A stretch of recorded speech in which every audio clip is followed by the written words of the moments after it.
Roman Abramovich's daughter posts anti-Vladimir Putin message amid calls for Chelsea to be seized. The daughter of Chelsea owner Roman Abramovich has posted a message on Instagram which hits out at Russian President Vladimir Putin over his attack on Ukraine. Putin launched a military invasion of neighboring Ukraine on Thursday, and the conflict reached the suburbs of Kyiv in the early hours of Friday morning, with President Volodymyr Zelensky confirming reports of multiple Russian missile strikes on the capital overnight.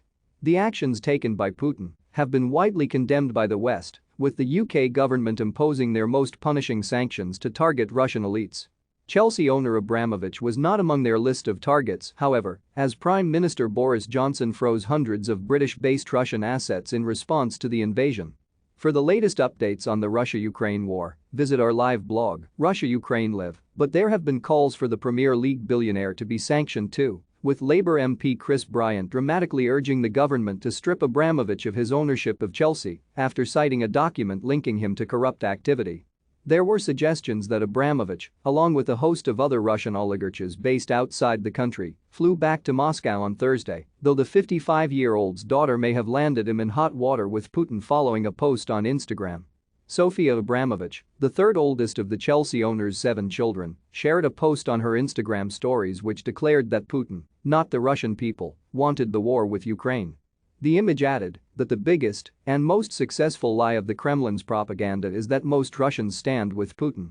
A further message accompanying the post from Russia Reality read, "Since the Western media has been talking a lot lately about the fact that Putin wants to invade Ukraine or something, which is totally nuts, thought it might be a good time to remind that Russia is not Putin. He and his friends are occupiers and don't represent the Russians because Putin has won an election at most like once in all history, and that was a long time ago, so no talks about true legitimacy. Peace to Russians and to Ukrainians." Nearly 1,400 people in Russia were arrested on Thursday after demonstrating against the invasion of Ukraine, and more demonstrations are expected across the country. Speaking in Parliament on Thursday, Labour MP Chris Bryant said of Abramovich, "Surely Mr. Abramovich should no longer be able to own a football club in this country? Surely we should be looking at seizing some of his assets, including his £152 million home? And making sure that other people who have had Tier 1 visas like this are not engaged in malign activity in the UK. More Chelsea should be seized from Roman Abramovich as part of sanctions," MP says. More Russia stripped of Champions League final by UEFA with Paris picked as replacement host. For more stories like this, check our sport page. Follow Metro Sport for the latest news on Facebook, Twitter and Instagram.